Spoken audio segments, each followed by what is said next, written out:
Predsednik vlade dr. Robert Golob se je v Bruslju udeležil vrha evropskega območja, na katerem sta sodelovala tudi predsednica Christine Lagarde in predsedujoči evroskupine Pascal Donoe. S predsednico Lagarde so voditelji izmenjali poglede na ekonomske razmere v Uniji, še zlasti v luči nedavnih dogodkov na finančnih trgih v ZDA in v Švici. Potrjeno je bilo, da je evropski bančni sektor stabilen z močno kapitalsko ustreznostjo ter likvidnostjo. Danes smo imeli zelo zanimivo razpravo o stanju v bančnem sistemu, v evropskem bančnem sistemu. Tako predsednica ECB-ja kot predsednik Eurozone sta nam prikazali analizo stanja zadnjih dogodkov, predvsem pa analizo stanja v evropskem bančnem sistemu in čem se razlikuje od konkretnih primerov v Ameriki in pa v Švici.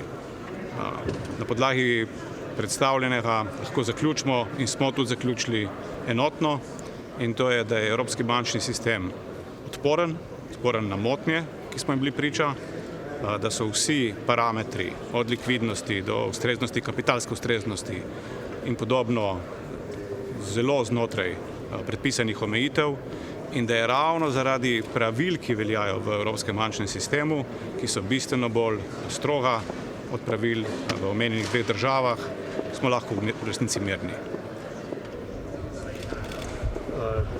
Se pravi, zdaj glede na te zadnje turbulence evropskih bank, Deutsche Bank recimo, ste kaj bolj konkretno govorili zdaj o recimo morda dodatnih ukrepih, da bi stabilizirali te finančne trge? Ravno na to vprašanje je odgovor zelo jasen.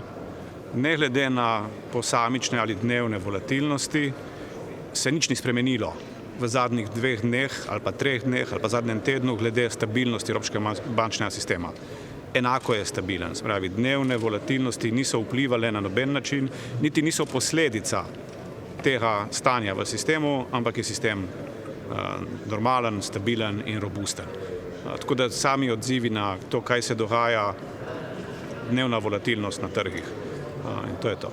Recimo, kakšnega govora, mogoče na Obrovju, glede povečanja sheme garancij na depozite, tega ni bilo? Ne, še enkrat. Zelo jasno je bilo predstavljeno, zakaj je prišlo do zloma, tako Silicon Valley banke, kot tudi Credit Suisse. In jasno je bilo ugotovljeno, da pravila, ki veljajo znotraj eurozone, preprečujejo, da bi se kaj takega lahko zgodilo na evropskem bančnem območju. Meni, da ne obstaja določene izboljšave, ki bi jih lahko naredili, da bi bil sistem še bolj.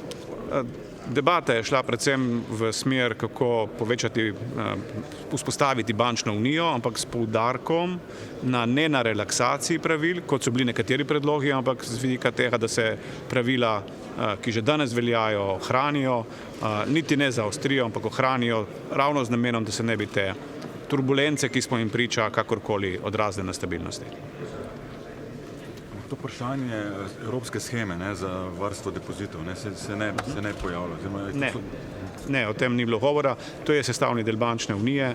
Danes nismo obravnavali konkretno bančne unije, ta je bila pripravljena že vnaprej.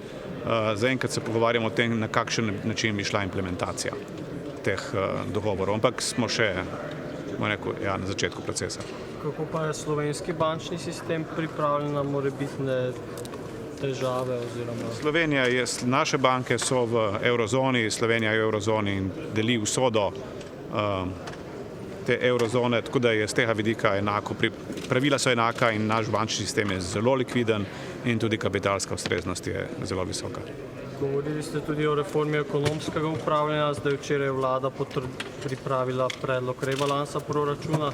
Kako ta rebalans, v bistvu je precej nižji primanjkljaj zdaj, kako bo to vplivalo oziroma prispevalo k temu, da se vrne v te javnofinančne okvirje? Torej, že ko smo sprejemali proračuna za leto 2023 in 2024, smo v proračunu za 2024, ko ponovno stopijo fiskalna pravila v veljavo, predvidevali ustrezen primanjkljaj pod 3%. Rebalans, ki smo ga pripravili za 2023, pa v resnici potrjuje besede, ki smo jih imeli lani septembra, da imamo v proračunu veliko rezervo za potrebe pomoči zaradi energetske krize. Danes se je pokazalo, da bo ta pomoč najverjetneje bistveno manjša in smo tudi primanjkljaj, spravi rezervo, zmanjšali in s tem tudi primanjkljaj v letošnjem letu. Mogoče, da bomo imeli septembra še en rebalans, pa ne verjamem, da bo bistveno vplival na primanjkljaj. Raje smo štartali v letu 2023 s pričakovanim primanjkljajem, ki je bil večji, zato da ga zdaj tekom leta zmanjšujemo in v resnici s tem dajemo tudi signal na finančne trge, da Slovenija obvladuje tveganja na ustrezen način, kar se tiče primanjkljaja in da se približujemo temu ciljnemu primanjkljaju, ki ga predvidevajo tudi nova fiskalna pravila. Predsednik, lahko le še leto dni nas loči od evropskih volitev. Vaša stranka je novinka v političnem prostoru, tudi evropskem. Kako se boste povezovali in s katerimi političnimi skupinami? Torej, Svoboda se je že na nek način odločila o tem, da postane del širše skupine Renew. Dlje od tega namenoma še nismo šli. Do volitev je še leto dni.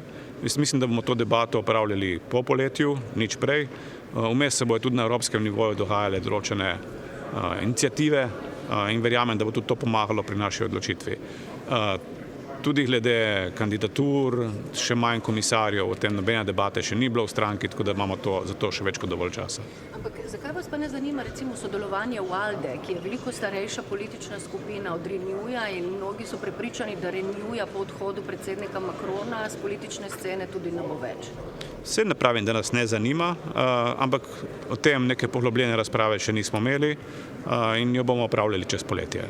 Tudi ALDE nazadnje ima kongres v Štokholmu poleti in po tistem, to bo dobra priložnost, da tudi mi naredimo ta razmislek. Mogoče še eno z domačimi razmerami povezano vprašanje.